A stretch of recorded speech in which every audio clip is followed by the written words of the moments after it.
Assalamualaikum warahmatullahi wabarakatuh. Selamat datang kembali di channel Planter Indonesia. Oke, pada kesempatan kali ini channel Planter Indonesia ingin mengucapkan minal aidin wal faizin, mohon maaf lahir dan batin ya kepada rekan-rekan semua, rekan-rekan sahabat-sahabat planter dimanapun Anda berada. Selamat merayakan Idul Fitri 1442 Hijriah, mohon maaf lahir dan batin. Dan juga di sini channel Planter Indonesia sekali lagi turut berbelasungkawa terhadap saudara-saudara kita yang ada di Palestina, dan semoga penderitaan mereka cepat berlalu ya. Oke.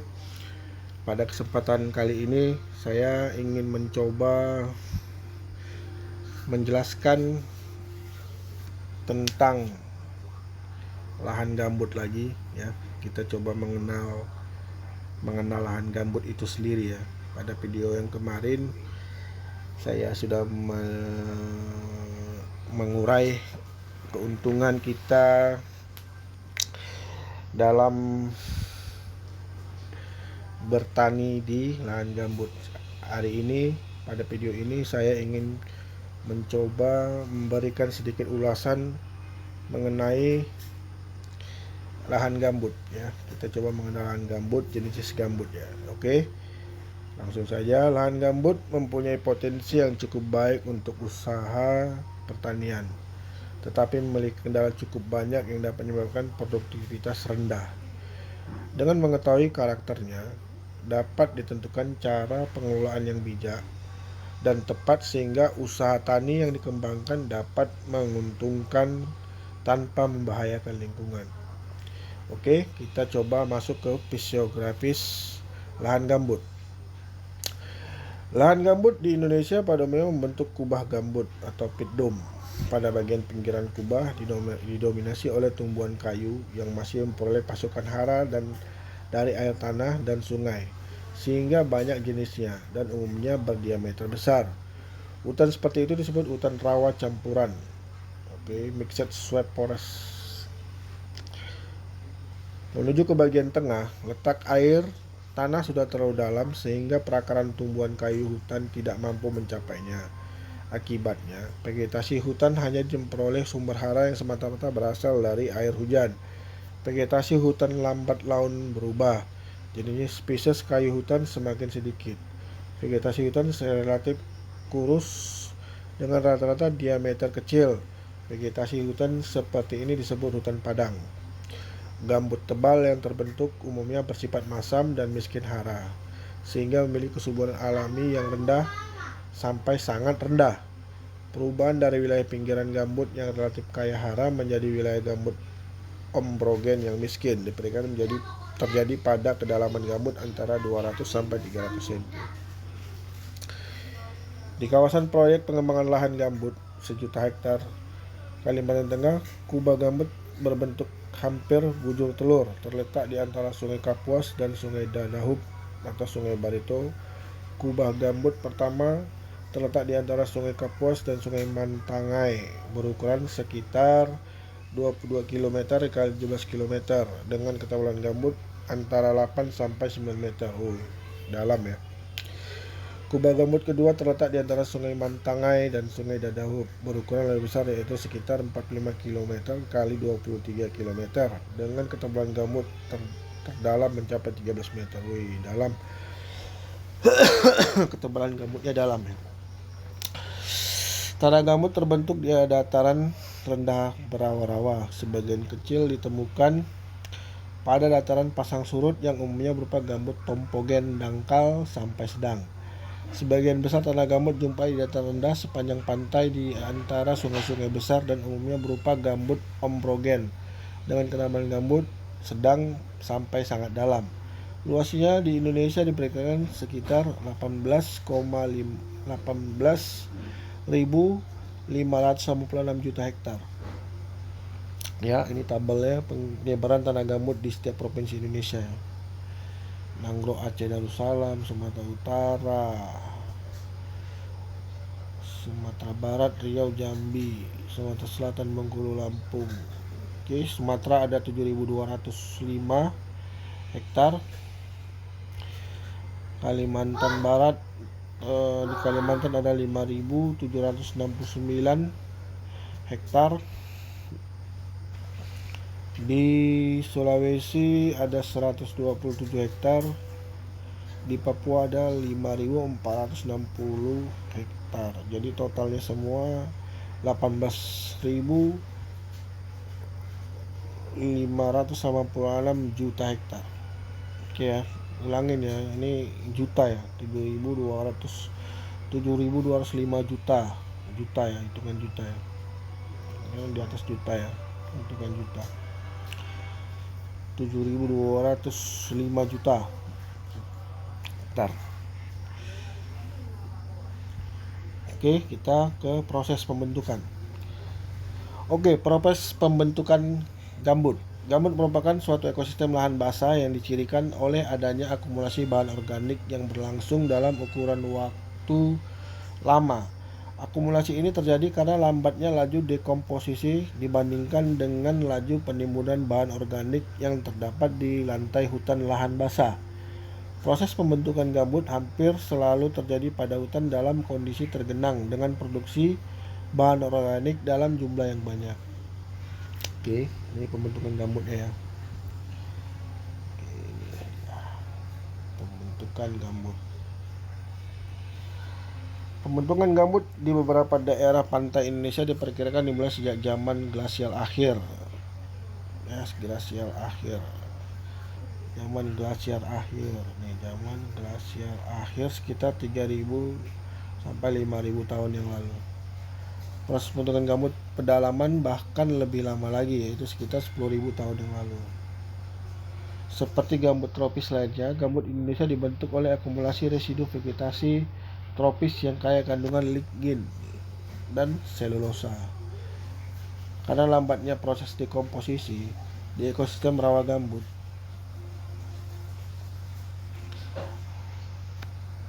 dapat dijumpai batang, cabang, dan akar tumbuhan yang besar. Secara umum, pembentukan dan pematangan gambut berjalan melalui 3 proses, yaitu pematangan fisik, pematangan kimia, dan pematangan biologi. Kecepatan proses tersebut dipengaruhi oleh iklim, susunan bahan organik, aktivitas organisme, dan waktu. Jadi ada beberapa faktor yang mempengaruhi pembentukan dan pematangan gambut. Oke. Yaitu pematangan fisik, pematangan kimia, dan pematangan biologi. Jadi kecepatan proses tersebut dipengaruhi oleh iklim. Jadi iklim juga sangat pengaruh ya terhadap percepatan proses kematangan dari gambut itu sendiri. Oke. Pematangan gambut melalui proses pematangan fisik, kimia, dan biologi dapat digambarkan sebagai berikut. Pematangan fisik terjadi dengan adanya pelepasan air atau dehidrasi karena drainase, evaporasi atau penguapan, dan dihisap oleh akar. Proses ini ditandai dengan penurunan dan perubahan warna tanah. Kedua, pematangan kimia terjadi melalui peruraian bahan-bahan organik menjadi senyawa-senyawa yang lebih sederhana. Proses pematangan ini akan melepaskan senyawa-senyawa asam organik yang beracun bagi tanaman dan membuat suasana tanah menjadi asam. Gambut yang telah mengalami pematangan kimia secara sempurna akhirnya akan membentuk bahan organik baru yang disebut sebagai humus. Jadi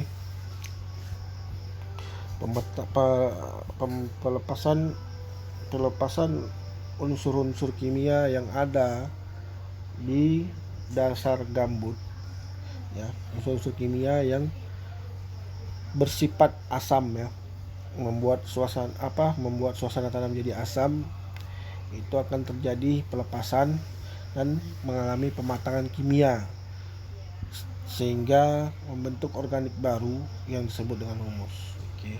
Jadi dari pematangan kimia ini terbentuklah humus yang ada di gambut. Oke, yang ketiga pematangan biologi. Pematangan biologi merupakan proses yang disebabkan oleh aktivitas mikroorganisme tanah. Proses ini biasanya akan lebih cepat terjadi setelah pembuatan drainase. karena tersedianya oksigen yang cukup menguntungkan bagi pertumbuhan mikroorganisme.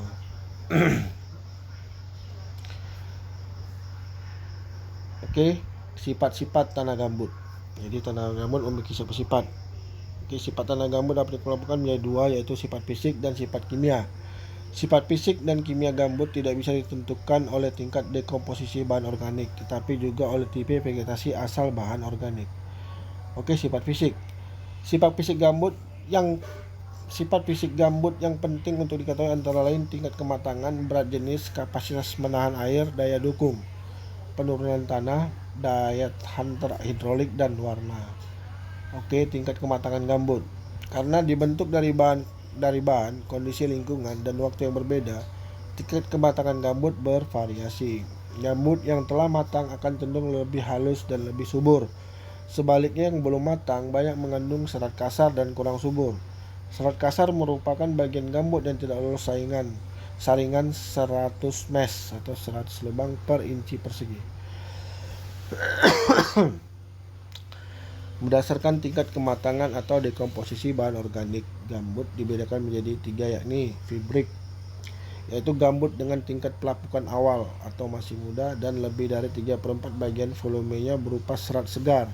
Cirinya, bila gambut diperas dengan telapak tangan dalam keadaan basah, maka kandungan serat yang tertinggal di dalam telapak tangan setelah pemerasan adalah 3/4 bagian atau lebih.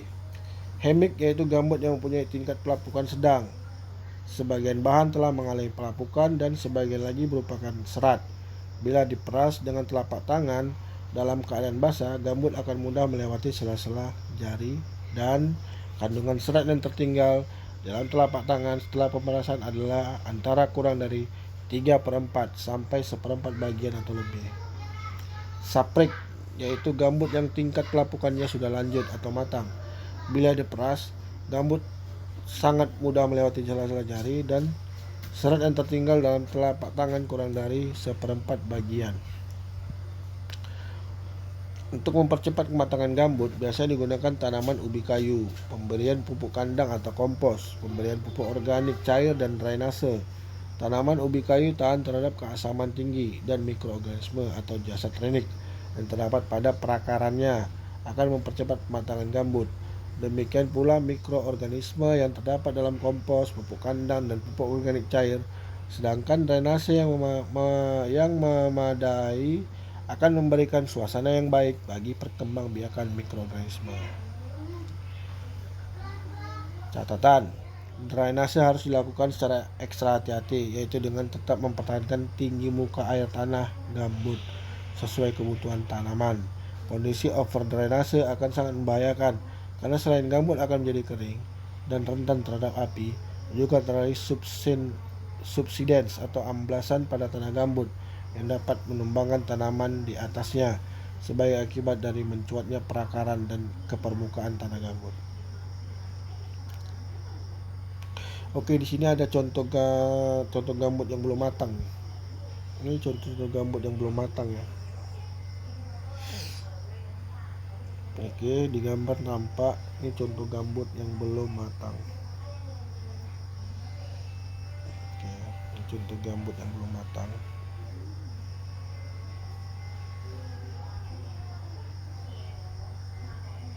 Kita ambil dulu fotonya ya.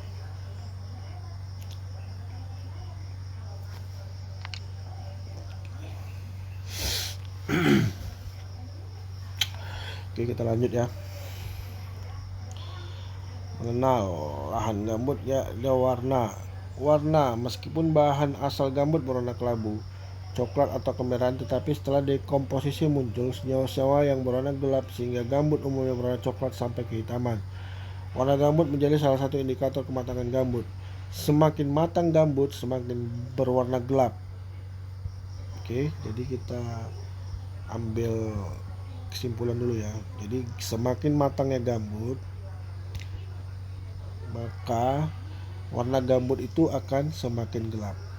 Ya, semakin matang gambut, maka warna akan semakin gelap. Fibrik berwarna coklat, hemik berwarna coklat tua, dan saprik berwarna hitam. Dalam keadaan basah, warna gambut biasanya semakin gelap. Nah, ini, oke.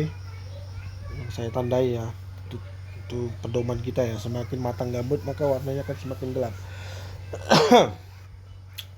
Gambut memiliki berat jenis yang jauh lebih rendah daripada tanah aluvial. Makin matang gambut, semakin besar berat jenisnya. Membuat klasifikasi nilai berat jenis atau bobot isi tanah gambut di Sumatera sebagai berikut. Gambut saprik. Gambut saprik nilai bobot isinya sekitar 0,28 gram per cc. Hemik 0,17 gram per cc dan fibrik 0,10 gram per cc. Akibat berat jenisnya yang ringan, gambut kering mudah tererosi atau terapung terbawa aliran air. Kapasitas menahan air. Gambut memiliki porositas yang tinggi sehingga mempunyai daya menyerap air yang sangat besar. Apalagi apabila jenuh, kandungan air pada gambut saprik, hemik, dan fibrik berturut-turut adalah di atas 450%, 450 sampai 850% dan di atas 850% dari bobot keringnya atau 90% volumenya. Oleh sebab itu, gambut memiliki kemampuan sebagai penambat air yang dapat menahan banjir saat musim hujan dan melepaskan air saat musim kemarau, sehingga intrusi air laut saat kemarau dapat dicegah. Lahan gambut yang sudah dibuka dan telah didrainase dengan membuat parit atau kanal, kandungan airnya menurun secara berlebihan. Penurunan air permukaan akan menyebabkan lahan gambut menjadi kering. Gambut mempunyai sifat kering tak balik. Artinya gambut yang sudah mengalami keringan yang ekstrim akan sulit menyerap air kembali. Gambut yang telah mengalami kering ekstrim ini memiliki bobot isi yang sangat ringan sehingga mudah hanya terbawa air hujan. Strukturnya lepas seperti lembaran-lembaran serasa, mudah terbakar dan sulit ditanami kembali. Jadi gambut kering itu pun tidak bagus ya. Dia kalau sudah kering sekali, makanya drainase itu sangat penting. Jangan terlalu banyak parit atau kanal sih. Jangan membuat gambut itu kering. Jadi kalau dia terlalu kering itu pun tidak bagus ya, karena dia daya serapnya akan menurun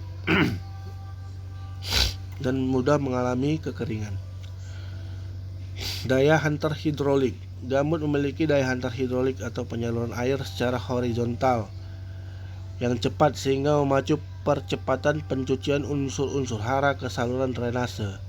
Sebaliknya, gambut memiliki daya hidrolik vertikal atau ke atas yang sangat lambat. Akibatnya lapisan atas gambut sering mengalami kekeringan. Meskipun lapisan bawahnya basah, hal ini juga menyulitkan pasokan air ke lapisan perakaran. Daya hidrolik air ke atas hanya sekitar 40-50 cm. Untuk mengatasi perilaku ini, perlu dilakukan upaya untuk menjaga ketinggian air tanah pada kedalaman tertentu. Untuk tanaman semusim, kedalaman muka air tanah yang ideal adalah kurang dari 100 cm. Sedangkan untuk tanaman tahunan disarankan untuk mempertahankan muka air tanah pada kedalaman 150 cm. Pemadatan gambut sering pula dilakukan untuk memperkecil porositas tanah. Jadi untuk menjaga permukaan ketinggian air, kita punya patokan ya untuk tanaman semusim. Dia kedalaman harus kurang dari 100 cm, paling tinggi 100 cm ya. Sedangkan untuk tanaman tahunan kita harus mempertahankan muka air tanah sekitar 150 cm. Oke, itu dia ya. Jadi tetap menjaga ketinggian air tanahnya. Jadi tidak mudah.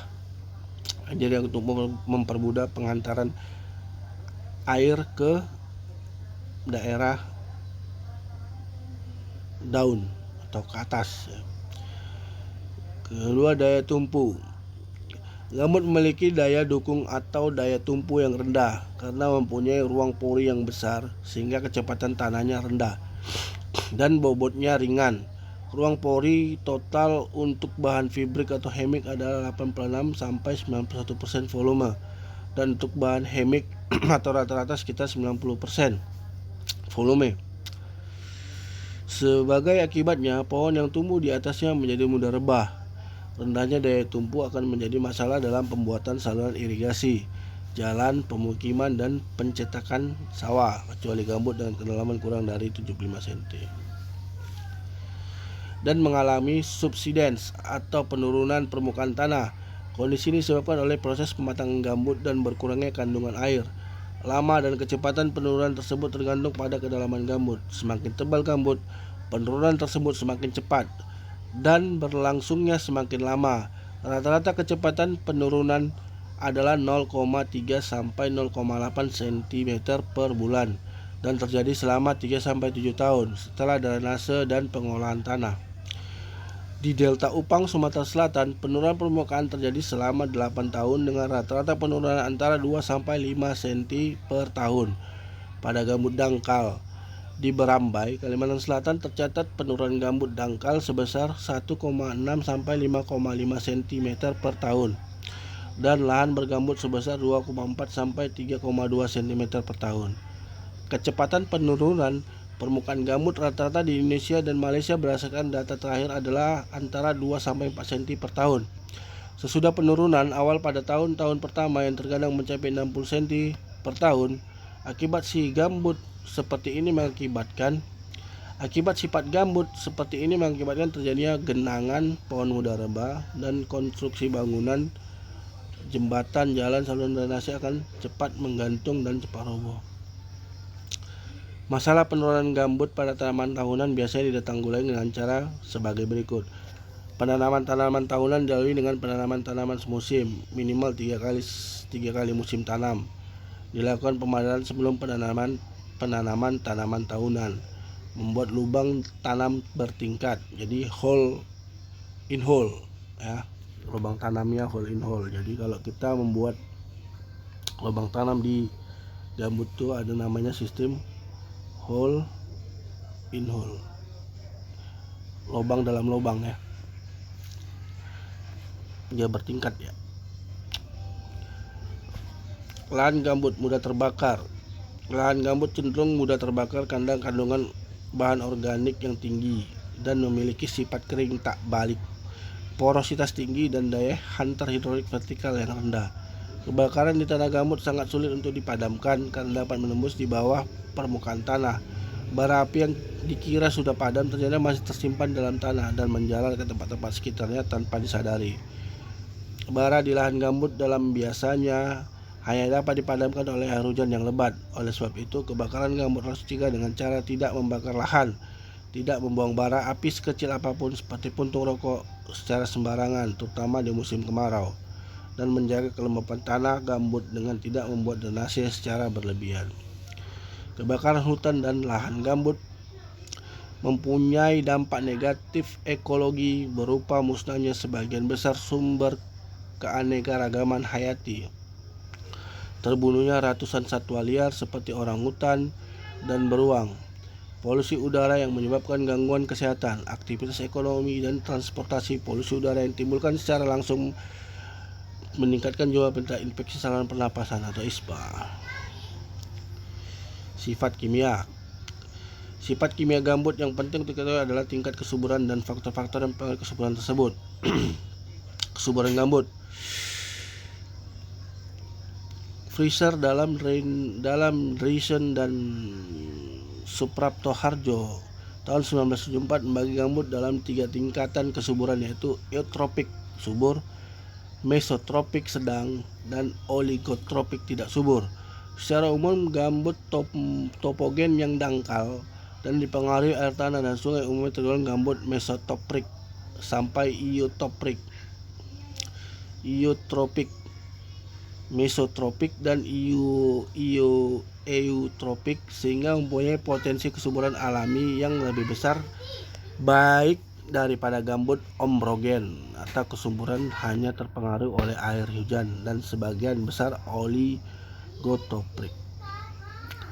Kadar abu merupakan petunjuk yang tepat untuk mengetahui keadaan tingkat kesuburan alami gambut. Oke, ya, reklamasi. Kadar abu tanah gambut untuk tujuan reklamasi lahan di daerah Riau. Pada umumnya gambut dangkal di bawah 1 meter ya.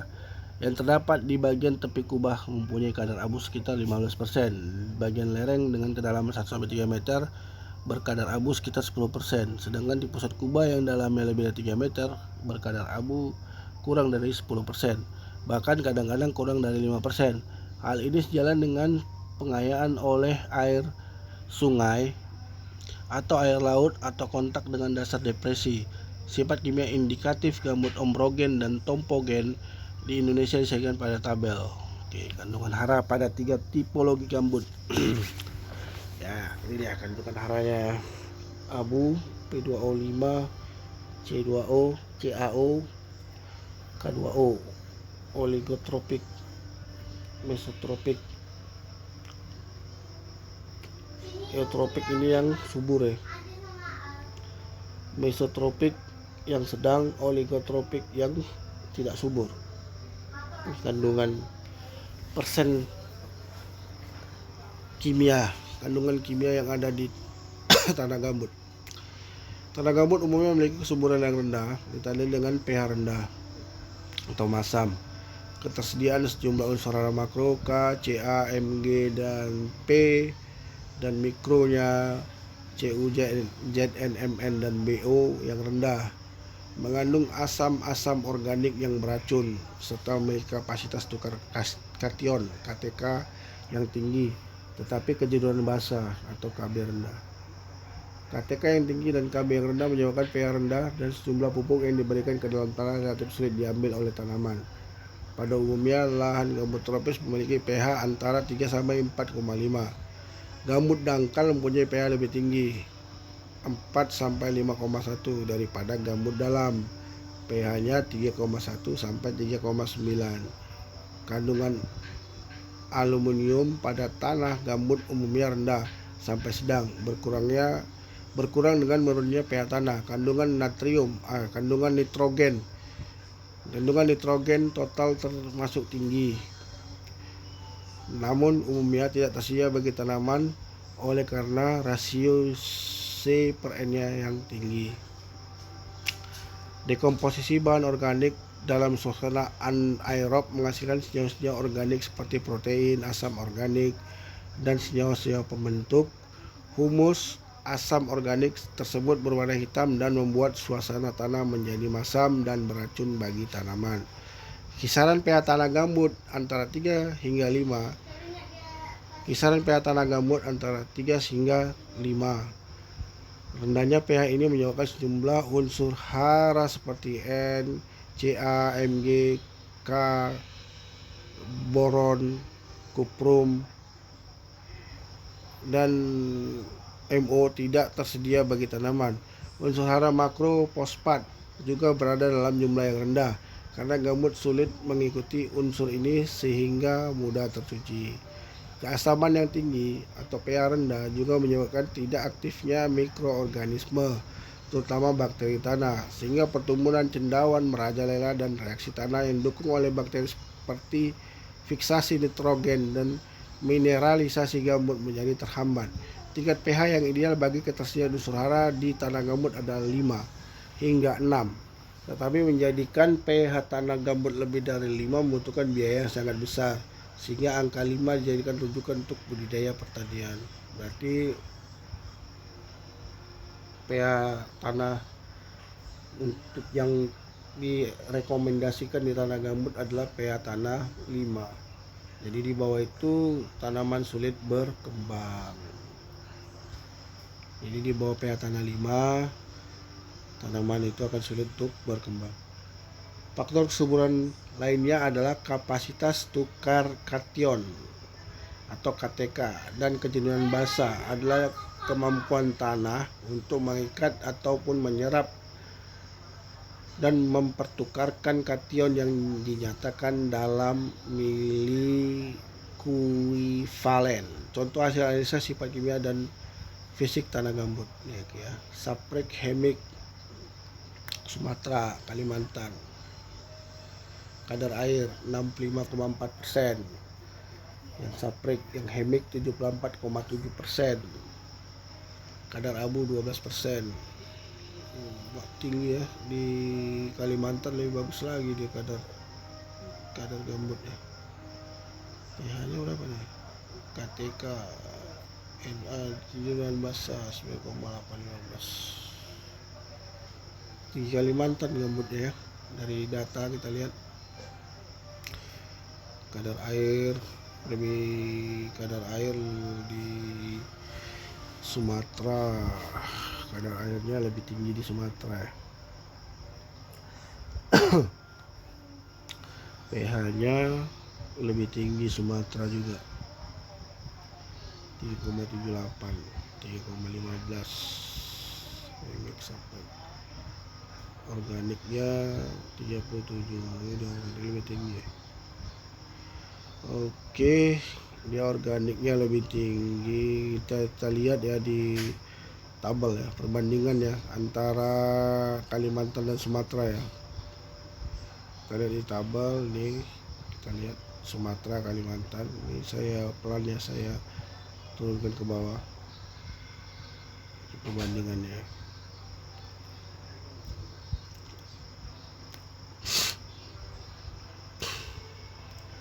Ini per 100 gram tanah ya. Sedangkan kejenuhan basa adalah persentase kation basa yang dapat dipertukarkan terhadap nilai KTK-nya.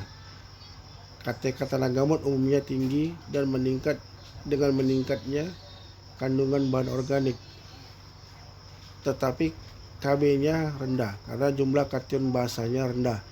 KB yang rendah menyebabkan pH rendah dan jumlah pupuk yang diberikan ke dalam tanah sulit diambil oleh tanaman. Penambahan bahan yang mengandung Ca, Mg, K, dan Na akan meningkatkan KB, meningkatkan pH, dan mengusir senyawa asam organik. Tabel 7 memberikan nilai-nilai parameter fisik dan kimia tanah gambut yang terdapat di beberapa lokasi proyek. Oke, yang tabel di atas ya. Oke, ini kita masuk ke faktor yang menyebabkan kesuburan tanah dulu ya. Oke, kita sampai sini aja nanti ya, kita bahas ya sampai faktor yang mempengaruhi kesuburan tanah. Ini slide terakhir ya. Oke, faktor yang mempengaruhi kesuburan tanah. Tingkat kesuburan tanah gambut dipengaruhi oleh berbagai hal, yaitu ketebalan gambut, bahan asal, kualitas air, kematangan gambut, dan kondisi tanah di bawah gambut. Secara umum, gambut yang berasal dari tumbuhan berbatang lunak lebih subur daripada gambut yang berasal dari tumbuhan berkayu.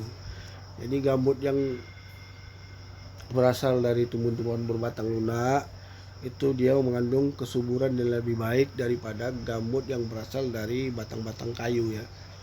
Gambut yang lebih matang lebih subur daripada gambut yang belum matang. Gambut yang mendapat luapan air sungai atau air payau lebih subur daripada gambut yang hanya memperoleh luapan dan atau curahan air hujan.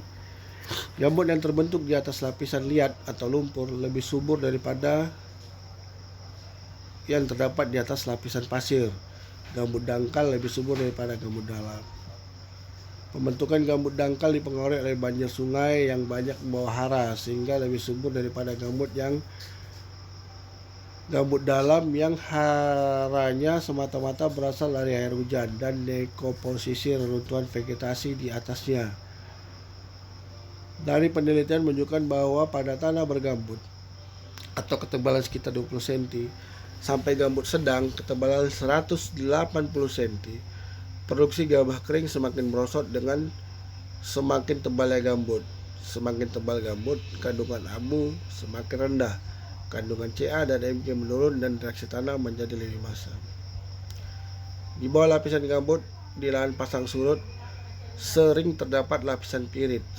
Semakin dangkal letak lapisan pirit, maka gambutnya semakin tidak subur karena ancaman pirit teroksidasi semakin besar. Jika oksidasi terjadi, akar tanaman akan terganggu. Unsur hara sudah diserap oleh tanaman. Unsur bersih dan aluminium akan larut hingga meracuni tanaman. Kondisi semacam ini akan berlangsung sangat lama, bertahun-tahun, sampai racun tersebut habis terbawa atau tercuci oleh aliran air. Untuk mengatasi masalah ini, hal pertama yang harus dilakukan adalah tidak menggunakan tanah yang kedalaman piritnya lebih kurang dari 50 cm, kecuali dijamin dapat diairi atau tersedia air sepanjang tahun. Kedua, lapisan pirit harus selalu dijaga agar tidak kekeringan dengan cara mempertahankan ketebalan tanah sampai kedalaman lapisan pirit. Tabel 8 memperlihatkan secara garis besar sifat-sifat fisik dan sifat-sifat fisik dan kimia tanah gambut yang menjadi faktor pembatas kesuburan gambut. Dengan mengetahui sifat-sifat ini, maka setiap langkah yang akan diambil dalam rangka penyelenggaraan kegiatan di atas mesti mempertimbangkan kondisi ini secara mendalam. Oke, ini faktor pembatas kesuburan tanah gambut. Kategori sifat fisik, kematangan gambut bervariasi, berat jenis rendah, kapasitas air tinggi, tetapi bila sudah kering sulit menyerap air kembali, daya hantar air vertikal rendah, daya tumpul rendah, mengalami penurunan permukaan tanah. Di bawah gambut sering terdapat lapisan pasir atau pirit. Sifat kimia, kesuburan rendah, pH rendah, KTK tinggi, kejenuhan basah rendah, kesediaan air, kesediaan unsur hara makro NCAMGK rendah, kesediaan unsur hara mikro CUMO EZN MNFE rendah. Oke, ini dia faktor-faktor pembatasnya yang ada di tabel ya, dari kesimpulan yang kita bahas di atas tadi. Oke, mungkin itu sedikit penjelasan ya mengenai karakteristik dari tanah gambut itu sendiri. Ya, mudah-mudahan bermanfaat bagi rekan-rekan semua. Demikianlah video singkat saya ini. Saya sudahi dengan assalamualaikum warahmatullahi wabarakatuh. Salam Planter Indonesia.